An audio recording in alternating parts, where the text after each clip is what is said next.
Get your free copy of the complete tutorial at www.teachucomp.com/free. The Magic Wand tool lets you select a consistently colored area or region in the image without having to manually trace its outline by hand. To use this tool, click the Magic Wand tool button in the toolbox. It shares a button within the Select button group with the Quick Selection tool, Selection Brush tool, Auto Selection, and the Refine Selection Brush tool. So make sure to select the Magic Wand tool from the Tool Options bar after clicking the button in the toolbox. In the Tool Options bar, set the standard selection options you want.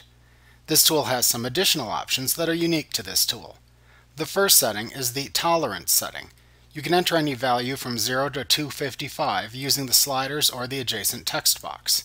A lower number selects colors in the image very similar to the pixels you click in the image. A higher number selects a broader range of similarly colored pixels in the image.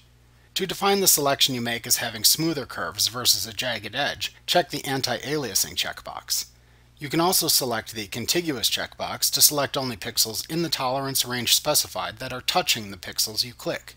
If the Sample All Layers checkbox is checked, then the Magic Wand tool will select the color clicked in all the layers. If unchecked, it selects pixels of the color you click only in the selected layer.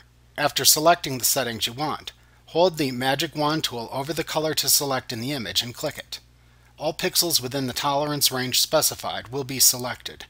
If the Contiguous option is checked, then only the pixels within the tolerance range specified and adjacent to the pixels you clicked will be selected. After making your selections, you can refine the edge of your selection by clicking the Refine Edge button in the Tool Options bar.